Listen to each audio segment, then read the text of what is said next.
Audio Jungle.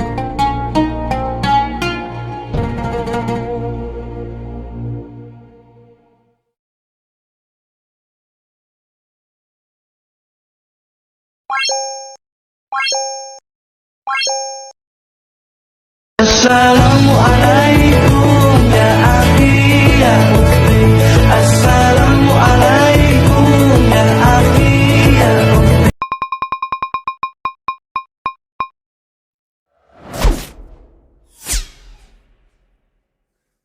Sedekah ya sedekah, biar hartamu berkah.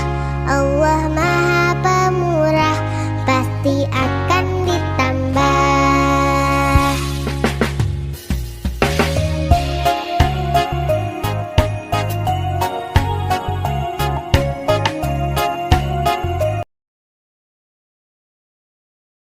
Ayo sholat, lelaki muslim pasti sholat Jumat. Ayo sholat, lelaki muslim pasti sholat Jumat. Sohibul Hajat, Jumat Berkah, 18 Agustus 2023.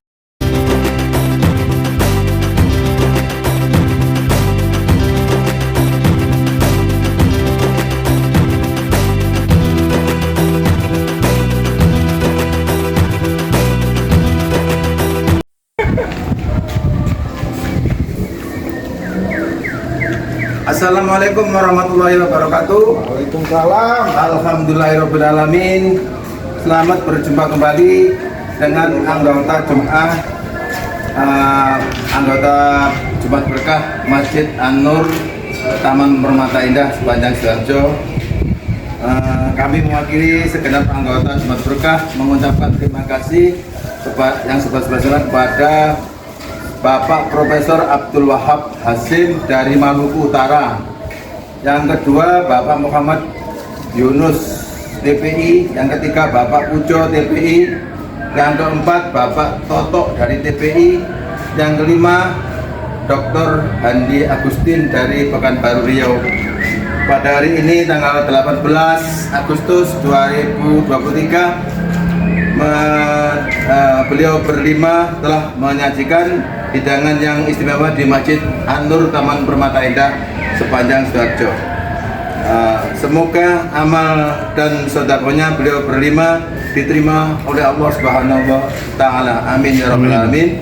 Yang kedua, kami segenap keluarga besar Jumat Berkah Masjid An-Nur mengucapkan terima kasih yang sebesar-besarnya kepada Bapak Nausa bidang CCTV telah ikut masuk di anggota Jumat Berkah Masjid An-Nur Taman Permata Indah sepanjang Sidoarjo. Mudah-mudahan amal baiknya diterima oleh Allah Subhanahu wa taala. Dan cukup sekian dan demikian apa yang saya sampaikan. Mohon maaf yang sebesar-besarnya. Wabillahi taufik wal hidayah. Wassalamualaikum warahmatullahi wabarakatuh. Waalaikumsalam.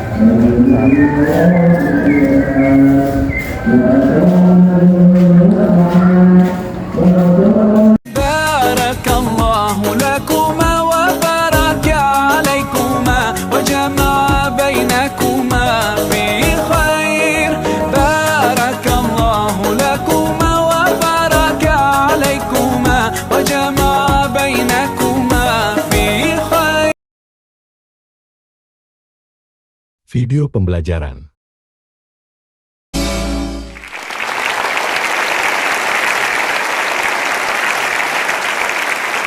Tadi sepintas sudah saya perkenalkan Ibu Diana Patricia Pasaribu Hasibuan.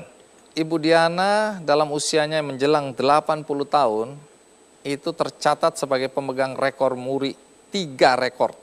Ya Bu ya.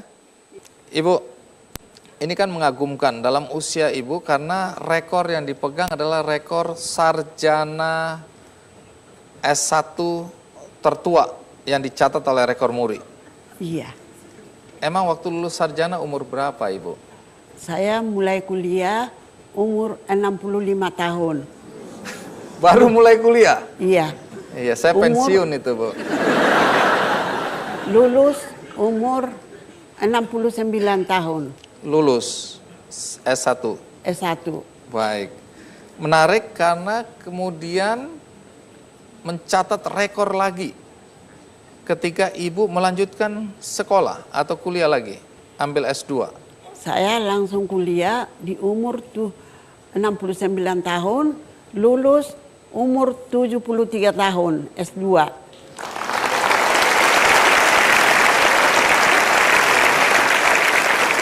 Rekor yang terakhir, itu rekor untuk apa? Saya lanjutkan kuliah untuk S3, Jadi ibu lulus S3 umur berapa? umur 77 tahun. S1 lulus 69 tahun, S2 lulus 73 tahun, dan S3 lulus 77 tahun. Iya, Ibu Pak. masih mau melanjutkan lagi? Ya, S3 biasanya profesor itu pemberian daripada itu perguruan-perguruan. Bisa juga cari lagi dokter di bidang lain. Apa masih ada minat? Saya sekarang sedang jadi dosen. Ibu Diana ngajar apa sekarang? Sekarang lagi mengajar pada semester ini ada 2 mata kuliah, pengantar perjanjian lama dan filsafat pendidikan. Jadi waktu Ibu Diana dalam usia 65 tahun mau kuliah, bagaimana reaksi suami dan anak-anak? Saya tidak kasih tahu suami saya. Pokoknya pekerjaan rumah tangga saya bereskan. Saya bilang, Bapak, saya pergi ke di Riarka Raya, itu saja saya bilang. Saya tidak pernah runding itu. Kalau saya runding, saya tahu tidak akan selesai dan tidak akan boleh saya ambil. Iya, kadang-kadang istri perlu berbohong pada suami ya. Tapi bohongnya kan positif ya Ibu ya? Iya, Bapak. Iya.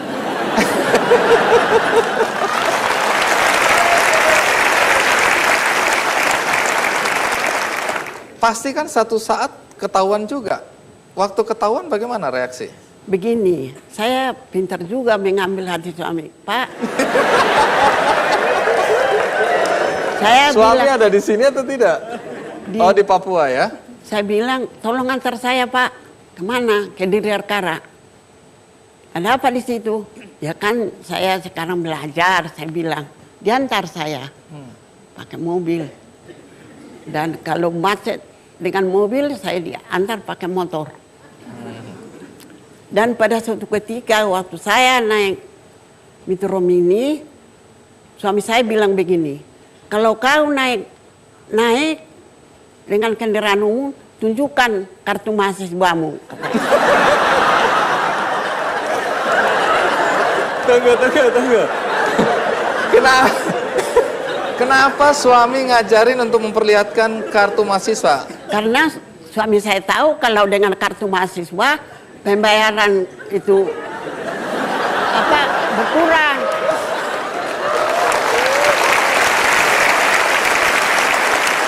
Oh iya, kalau tunjuk mahasiswa jadi murah ongkos busnya. Ibu akhirnya lakukan Saya itu. tunjukkan. Lalu kondektur lihat muka saya, dia mencengut. Saya kasih 500, seharusnya 1.000. Terus reaksi kondektur gimana? Waktu saya turun di Kuitang, dia bilang apa? Hati-hati ya, Dek.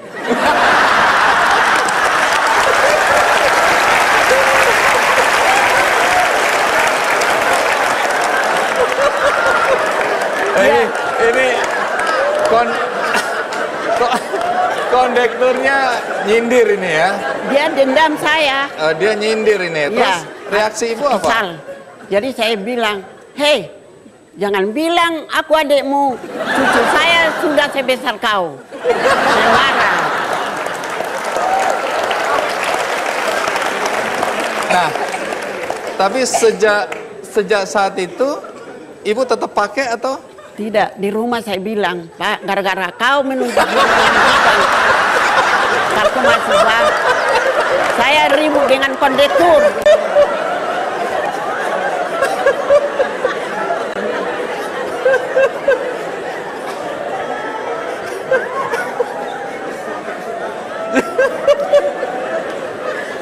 Kita kan kasihan kondektur uang 1.000, masa kita mesti hitung sama naik bis umum, saya bilang. Tunggu Bu, saya nggak dengar dengan baik tadi. Sampai di rumah Ibu ngomong apa ke istri suami? Gara-gara kau suruh tunjukkan kartu mahasiswa, saya ribut dengan kondektur.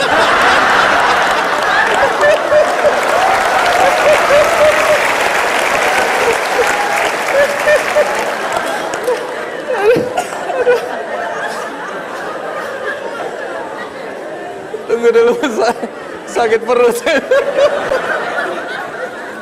Jadi sejak hari itu Ibu nggak pakai lagi lah ya? Tidak Pak, saya malu. Karena selama jalan saya melotot saja kondektur itu sama saya. Dia lihat kartu mahasiswa, dia lihat Ibu, dia bilang, Iya, bingung lah dia ya. seolah-olah bohong. Gara-gara uang. Iya, iya. Aduh, waktu masuk kuliah pertama kali kan teman-teman Ibu Diana kan seumur cucu atau seumur anak Iya, begitu. seumur Reaksi cucu. mereka melihat ada mahasiswa Seolah-olah saya itu untuk apa di tengah-tengah itu di pekarangan di Diarkara. Jadi masuklah ke dalam. Waktu sesudah beberapa hari ada yang bilang mahasiswa dari belakang saya, uban ibu bertambah banyak.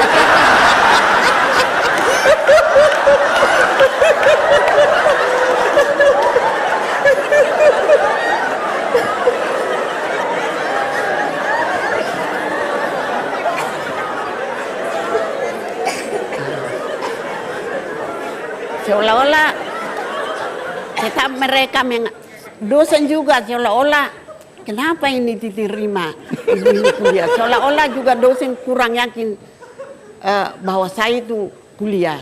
Tetapi waktu UTS seorang dosen profesor memanggil saya ke depan, yang lain tidak dipanggil. Ibu Patricia katanya diambil lembaran hasil ujian. Selamat ya Bu. Dia kasih selamat. Rupanya saya dapat 87,5.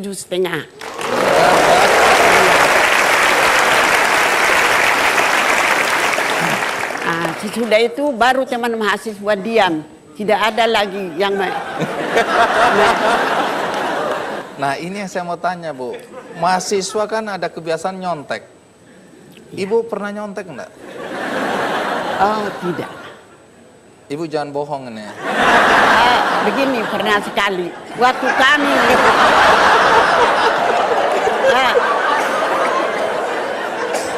sudah mau waktu itu hari ujian, sudah dibagi kursi di Katolik sangat sering. Saya bilang teman, sebelum dosen belum datang dan belum membagikan soal ujian. Iya. Lalu saya bilang teman di kanan saya, boleh enggak kita buka buku sebelum? Terus dia jawab saya, tentu aja karena saya sudah tua. Kita kan harus jujur Ibu. Padahal saya tidak menyontek, tidak apa waktu itu, hanya saya bilang boleh enggak buka buku sebelum ujian? Kita kan harus jujur Ibu.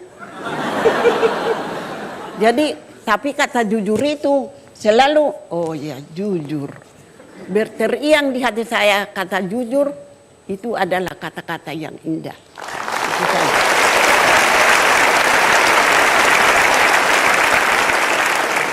Baik, sebelum kita lanjutkan Ibu Diana, tentu kita ingin lihat dulu cerita tentang Ibu Diana berikut ini.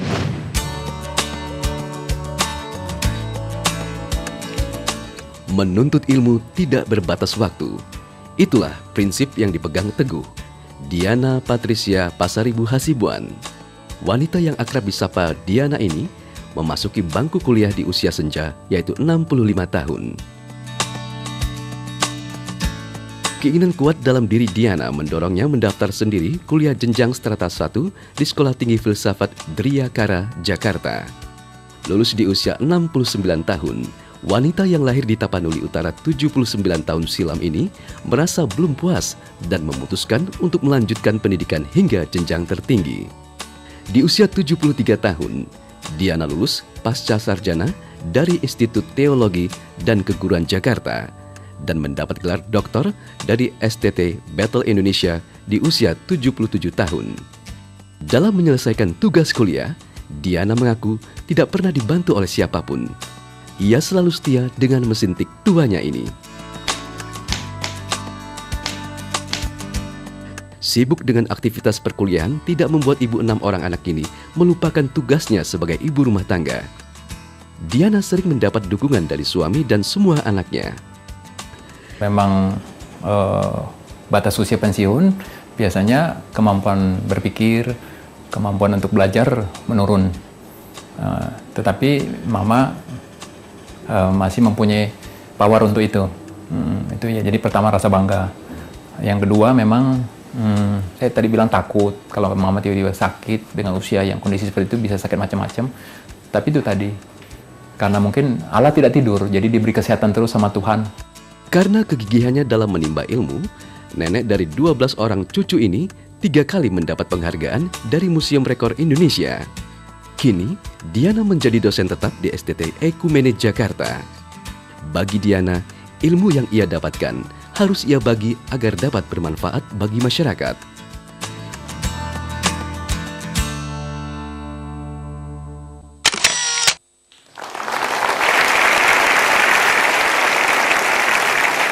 Bu Diana, sebelumnya minta maaf ya. Zaman sekarang kan mahasiswa itu kalau bikin skripsi pakai laptop. Ibu tadi di video pakai mesin tik. Itu mesin tik abad keberapa, Bu? Ya, saya beli mesin tik itu dulu, belum populer laptop di pasar Tanah Abang. Saya harus mengetik karena diharuskan oleh situasi saya dalam perkuliahan. Itu mesin tik saya itu zaman bahula, Pak. Mana lebih tua, ibu atau mesin tiknya? Bapak. Ya, saya, Pak. Baik, jadi ibu bikin skripsinya dengan mesin tik itu ya? Dengan mesin tik. Kenapa nggak pakai laptop? Saya juga punya laptop, tapi saya masih padahal lebih susah pakai mesin tik. Tapi sudah saya jiwai itu mesin tik.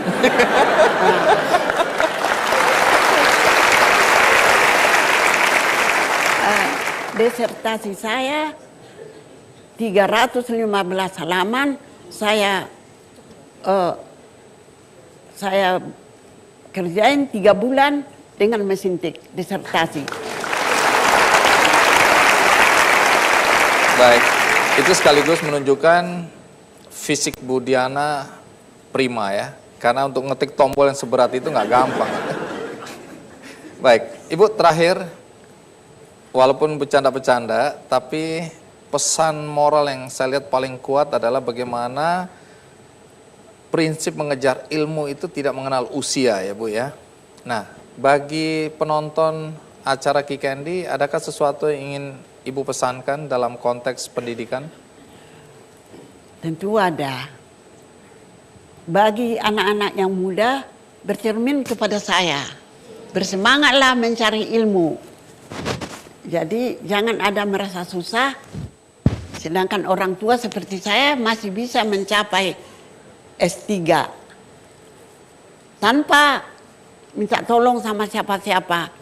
Itu dari pikiran saya sendiri. Boleh bercermin kepada saya.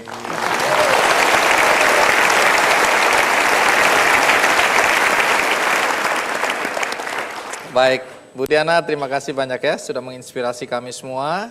Semoga ini bisa menginspirasi anak-anak muda agar mereka pantang menyerah dalam menggapai pendidikan setinggi-tingginya. Terima kasih. Kita berikan tepuk tangan lagi untuk Ibu Diana. Nah,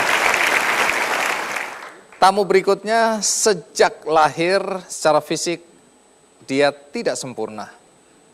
Tetapi prestasi akademiknya mengagumkan. Siapa dia? Ikuti terus Kikendi. Iya.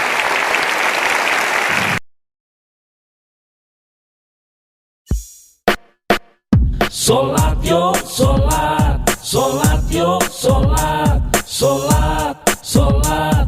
Sholat yuk. Video pembelajaran.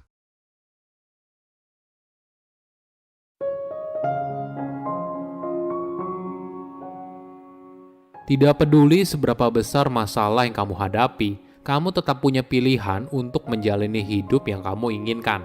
Misalnya, dengan langkah sederhana untuk berpikir dari sisi yang positif. Halo semuanya, nama saya Michael. Selamat datang di channel saya, Sikutu Buku. Kali ini saya akan bahas buku The Power of Positive Thinking karya Norman Vincent Peale. Sebelum kita mulai, buat kalian yang mau support channel ini agar terus berkarya, caranya gampang banget. Kalian cukup klik subscribe dan nyalakan loncengnya. Dukungan kalian membantu banget supaya kita bisa rutin posting dan bersama-sama belajar di channel ini. Buku ini membahas bagaimana pikiran positif bisa mengubah hidup. Apakah kamu sering mengeluh atas hidup yang kamu jalani sekarang? Misalnya karir yang gitu-gitu aja, jualan susah banget, dan teman kerja yang nyinyir. Mayoritas orang mungkin setiap harinya berjuang melawan masalah yang ada dalam hidupnya. Bagaimana bila kita bisa membebaskan diri kita dari semua hal tersebut melalui hal kecil sederhana, yaitu berpikir positif? Ingat, semua dimulai dari pikiran, lalu pada akhirnya menjadi kenyataan. Ada latihan yang menarik. Kunci dari kebahagiaan yaitu bebaskan hati kamu dari kebencian dan pikiran kamu dari kecemasan. Hidup sederhana, jangan terlalu berharap, dan perbanyak memberi. Coba lakukan ini selama seminggu dan kamu akan kaget atas hasilnya. Saya merangkumnya menjadi 3 hal penting dari buku ini. Pertama, pikiran akan membentuk kenyataan. Apakah kamu pernah ditanyain, gimana sekarang? Lagi sibuk apa? Bisnis gimana? Karir oke nggak? Apa jawaban kamu? Mungkin mayoritas orang bilang ya gini-gini aja, biasa aja lah. Atau bahkan malah curhat soal lingkungan kerja yang buruk, jualan yang susah laku, dan sebagainya. Penulis berpendapat ketika kita fokus pada hal yang negatif, maka hal ini bisa jadi kenyataan. Mungkin fenomena ini seringkali dikenal sebagai self-fulfilling prophecy. Hal ini terjadi ketika seorang memprediksi atau mengharapkan sesuatu dan prediksi atau harapan tersebut menjadi kenyataan hanya karena orang itu percaya.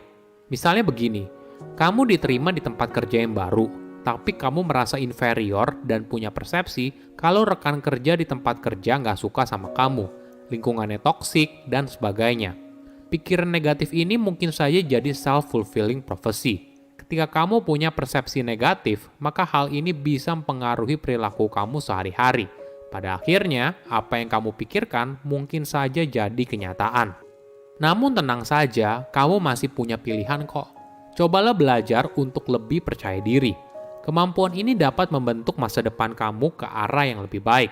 Misalnya, penulis kenal dengan seorang pria yang sudah kehilangan segalanya, tapi berhasil bangkit dan terus bergerak maju hanya karena pria tersebut berhenti sejenak dan menuliskan semua hal positif yang masih ada dalam hidupnya.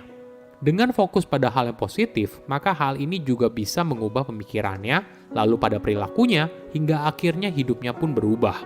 Saya tahu hal ini memang tidak mudah, tapi bukan berarti kita menerima saja semuanya tanpa berbuat apa-apa. Ada latihan yang menarik.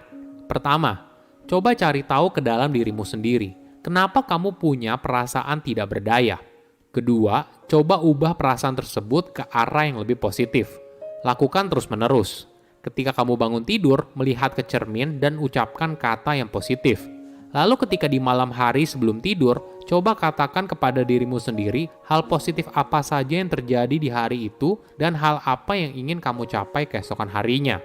Saat ingin menjalani sebuah pertemuan yang penting, katakan kepada diri sendiri dengan penuh keyakinan kalau kamu pasti bisa. Kamu pasti bisa, kamu pasti bisa. Semua hal ini akan memberikan kamu energi untuk menjalani hari dengan lebih baik. Kedua, memilih untuk berpikir positif. Apakah kamu pernah merasa kewalahan atas masalah hidup? Mungkin saja ada masalah yang sangat nyata dan mendesak, misalnya berkaitan dengan kesehatan atau dengan hutang. Namun yang paling penting adalah sikap kamu dalam menghadapi masalah tersebut. Tentu saja, pikiran positif bukan artinya kamu tiba-tiba langsung sembuh atau hutang kamu hilang. Nggak begitu. Namun ini merupakan langkah kecil untuk mengubah perilaku, yang pada akhirnya hidupmu ikut berubah.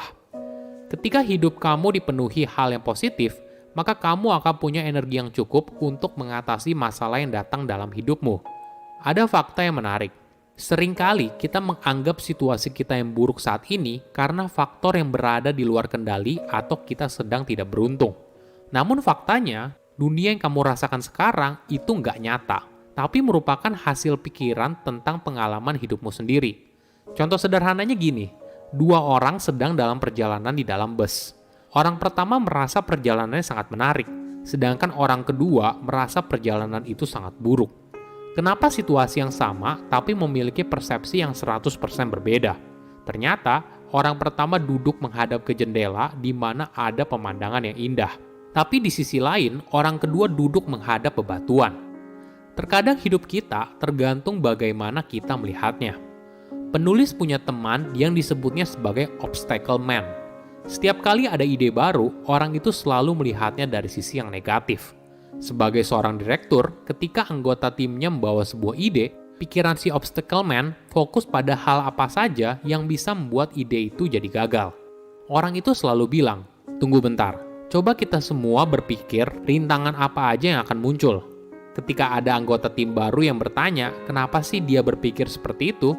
Si obstacle man menjawab, kalau kita harus realistis dan melihat rintangan apa saja yang akan muncul dari proyek tersebut. Gimana menurut kamu? Tentu saja, mengidentifikasi resiko apa saja yang muncul memang penting. Tapi di sisi lain, jangan terjebak di sana. Kenapa?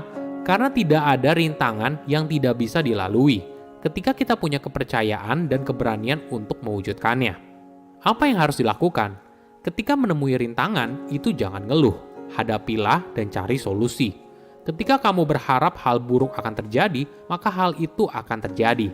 Namun ketika kamu berharap hasil terbaik, maka kamu akan mendapatkan hasil yang terbaik.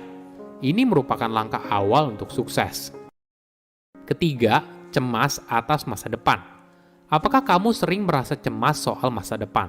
Kamu sering kali khawatir soal keuangan atau kesehatan. Hal ini tentu saja dapat dimaklumi. Namun apabila kamu melakukannya terus-menerus, hal ini bisa berdampak buruk pada hidup yang kamu jalani. Kebiasaan ini bisa buat kamu jadi stres dan menguras energi di dalam pikiran. Dalam jangka panjang, stres yang berat bisa mengakibatkan berbagai penyakit serius, misalnya penyakit jantung dan sebagainya. Anehnya, kamu sudah pusing atas sesuatu yang belum tentu kejadian. Ini yang biasa dilakukan banyak orang sehingga mereka terbiasa untuk cemas. Misalnya, ketika bertemu orang baru lalu sudah ada pikiran, aduh kayaknya dia nggak suka deh sama saya. Hal inilah yang menghambat kamu untuk sukses. Terus apa solusinya? Penulis memberikan saran, cobalah menutup mata sejenak dan bayangkan kalau kamu sudah punya solusinya. Latihan ini akan mengurangi kecemasan yang kamu alami dan mendorong tubuh untuk memproduksi efek yang positif. Oke, apa kesimpulannya? Pertama, pikiran bisa jadi kenyataan. Ketika kita fokus pada hal yang negatif, maka hal ini bisa jadi kenyataan. Mungkin fenomena ini seringkali dikenal sebagai self-fulfilling prophecy. Hal ini terjadi ketika seseorang memprediksi atau mengharapkan sesuatu dan prediksi atau harapan tersebut menjadi kenyataan hanya karena orang itu percaya. Kedua, apa yang kita alami belum tentu kenyataan yang sebenarnya. Seringkali kita menganggap situasi kita yang buruk saat ini karena faktor yang berada di luar kendali atau kita sedang tidak beruntung. Namun faktanya, dunia yang kamu rasakan sekarang tidaklah nyata, tapi merupakan hasil pikiran tentang pengalaman hidupmu sendiri. Ketiga, berhenti cemas setiap saat. Mayoritas orang seringkali khawatir soal keuangan atau kesehatan. Hal ini tentu saja dapat dimaklumi. Namun apabila kamu melakukannya terus-menerus, hal ini bisa berdampak buruk pada hidup yang kamu jalani. Kebiasaan ini bisa buat kamu jadi stres dan menguras energi di dalam pikiran. Silakan komen di kolom komentar pelajaran apa yang kalian dapat ketika baca buku ini. Selain itu, komen juga mau buku apa lagi yang saya review di video berikutnya. Saya undur diri, jangan lupa subscribe channel YouTube Sikutu Buku. Bye-bye.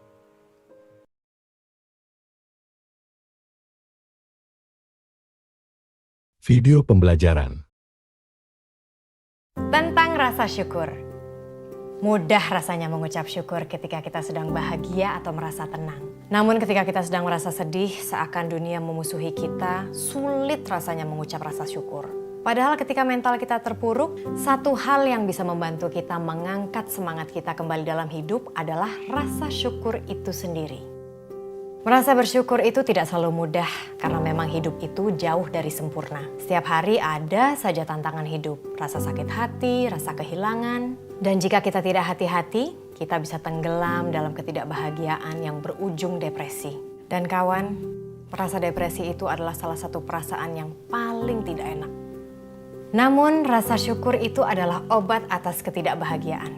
Rasa syukur membantu kita menghargai apa yang kita punya dan mengalihkan perhatian kita dari apa yang kita tidak punya.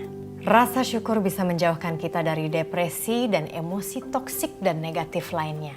Tahukah Anda, sejumlah penelitian menunjukkan orang-orang yang bersyukur secara rutin lebih sehat secara psikis, punya tingkat kewaspadaan lebih, optimistis, dan happy. Mereka juga menjadi murah hati, punya welas asih terhadap diri sendiri dan sesama. Tuh kan, banyak dampak positifnya. Lantas bagaimana kita melatih rasa syukur? Salah satunya dengan membuat jurnal rasa syukur. Dalam buku catatan kecil ini, Anda bisa menulis 3 hal yang Anda syukuri setiap hari. Bisa hal besar atau hal yang terlihat kecil tapi sebetulnya signifikan. Terima kasih, hari ini saya mendapat pujian dari atasan saya atas hasil kerja saya yang baik dan saya mendapatkan promosi. Yes! Terima kasih, hari ini seluruh panca indera saya dan seluruh organ tubuh saya masih berfungsi dengan baik. Oke, kalau mencari 3 hal yang Anda syukuri dalam satu hari itu mungkin sulit, Anda bisa mulai dengan 1 hal saja yang Anda syukuri. Tapi harus rutin setiap hari. Karena rasa syukur itu seperti otot. Semakin dilatih, semakin kuat. Pengalaman pribadi. Ketika malam tiba sebelum menutup hari, saya dan orang tercinta biasanya saling bertanya, "Hei, apa satu hal yang hari ini kamu syukuri?" Ini menjadi momen untuk berbagi bahagia. Dengan saling bertanya, kita saling menguatkan kebahagiaan dan ketenangan jiwa. So, apa yang Anda syukuri hari ini?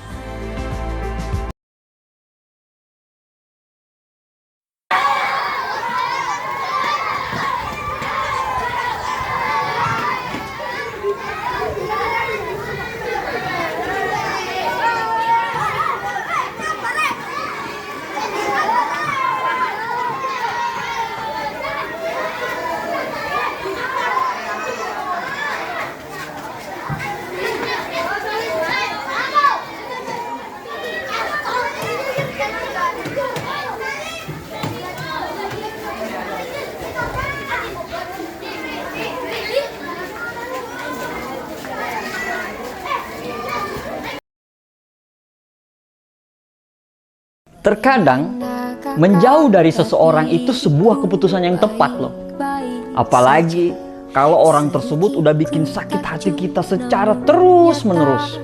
Ini bukan persoalan kita mau memutus tali silaturahmi atau kita membenci dia. Tidak, tapi kita itu ingin memutus perselisihan, perdebatan, kesalahpahaman. Dan yang paling penting itu adalah bahagia itu kita yang ciptakan. Selebihnya, biarlah Allah yang mengatur.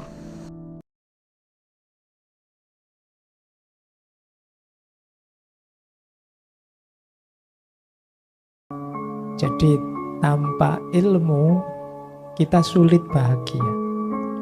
Makanya ketika ada hadis tolabul ilmi faridotun itu saya membacanya, Rasulullah itu memang sangat ingin kita bahagia. Makanya kita disuruh mencari ilmu. Ini bukan beban, kita diwajibkan mencari ilmu itu. Itu sebenarnya sayangnya beliau. Sayangnya Allah juga pada kita, maka kita diminta mencari ilmu. Makanya dulu Nabi Adam sebelum diturunkan ke bumi ini dibekali oleh Allah bekalnya ilmu. Wa 'allama Adamal asma'a kullaha. Kebijaksanaan itu orang yang ngerti kapan maju, kapan mundur, itu bijaksana. Kapan harus berhenti, kapan harus lanjut. Sehingga ya gak akan overthinking. Iya, gak akan overthinking. Jadi makanya kalau ada orang, wah filosof itu ngeyelan, gak bisa kalah kalau debat. Kalau ada orang sangat ngeyelan, bagi saya malah bukan filosof. Iya. Iya.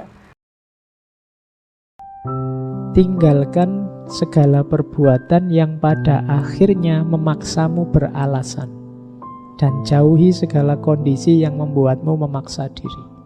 Tindakan yang baik itu biasanya kamu tidak butuh alasan.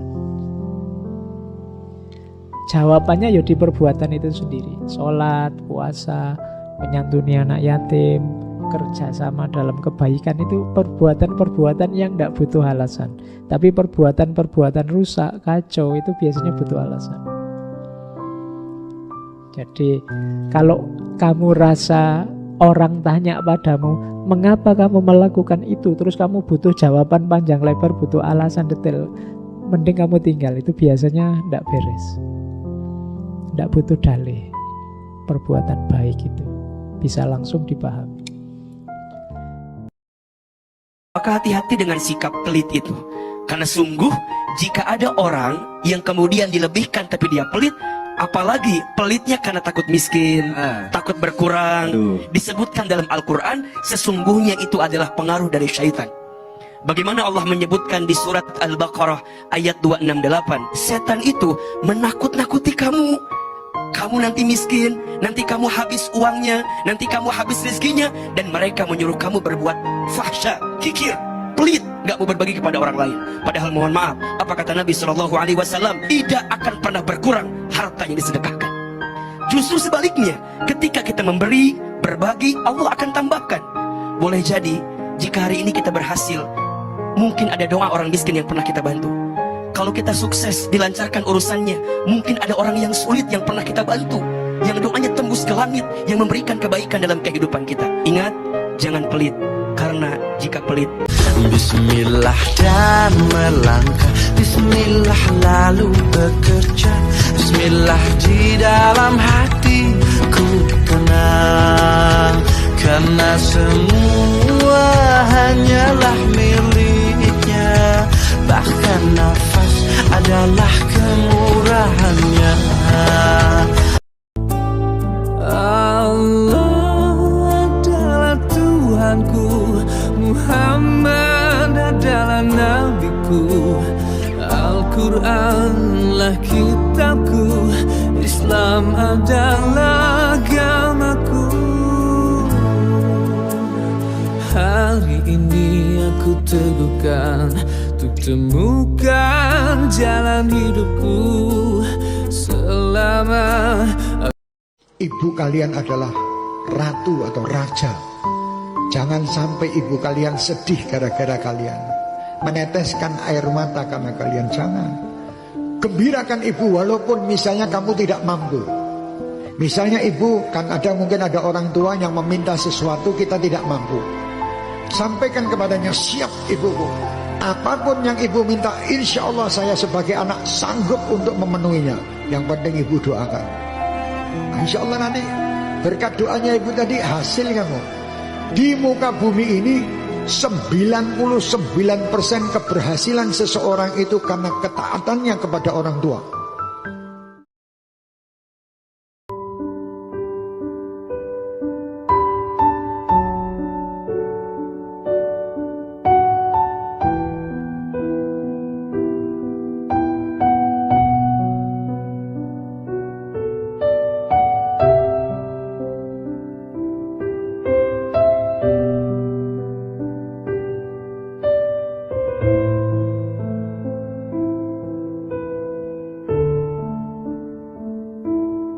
Malam Jumat di salah satu doa yang doanya akan dikabulkan oleh Allah. Siapa yang mengatakan? Nabi Yuna Muhammad. Hari Jumat, hari yang penuh keberkahan, hari yang dimana setiap doa setiap hamba dijadikannya hari idnya orang-orang mukmin, hari rayanya orang-orang mukmin. 1 minggu sekali kita dikasih hari raya hari Jumat. Orang yang berbuat baik di hari Jumat Allah ganjarnya lipatan ganda. Siapa yang bicara? Nabi Yuna Muhammad. Semua yang bicara Nabi, yang kasih tahu Nabi. Kenapa? Karena tahu amal ibadah setiap umat nanti di yaumil kiamah pasti gak akan pernah sampai ke hadirat Allah. Lihat amaliyah kita. hadirkan prinsip ini. Apa prinsipnya? Sebaik-baiknya diri kita, lebih baik orang lain. Seburuk-buruknya orang lain, lebih buruk diri kita.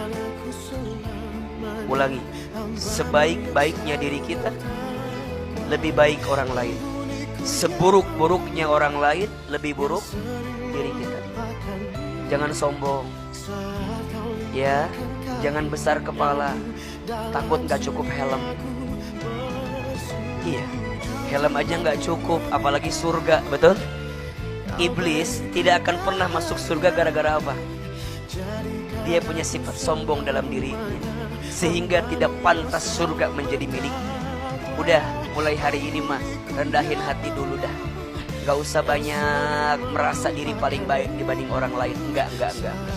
Kita itu kelihatan baik karena Allah nutupin aja aib-aibnya. Video dakwah.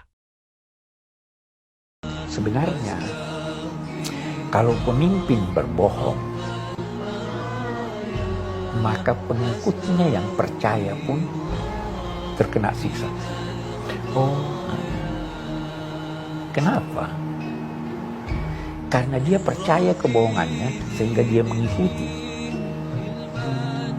Jangan duga kalau Anda mengikuti satu pemimpin yang Anda tahu dia berbohong, ya kan? Anda bebas dari tanggung jawab.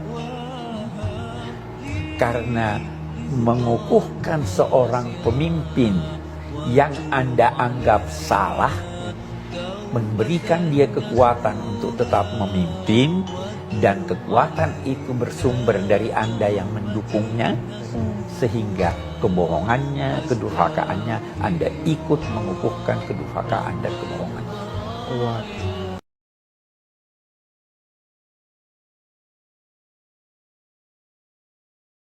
Video dakwah.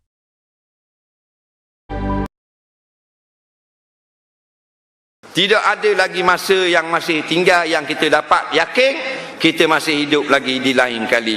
Maka bila mana berkesempatan untuk menderma sedekah, berilah banyak, kerana apa yang kita beri, hak ni yang kita guna balik di dalam kubur gigi dan di padang mahsyar.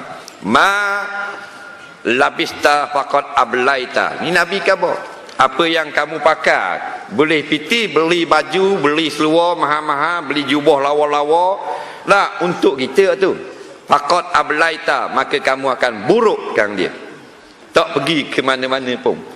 Ma sadaqta, apa yang kau sedekah, faqad abqaita, yang itu yang kekal, siapa ke dalam syurga. Dah tak mau.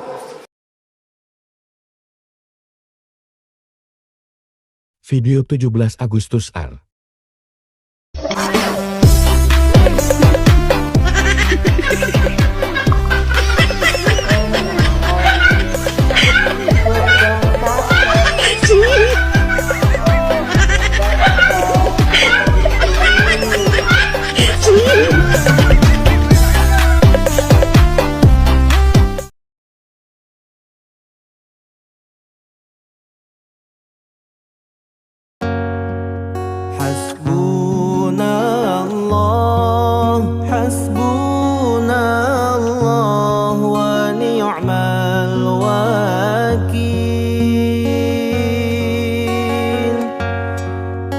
ni'mal maula ni'mal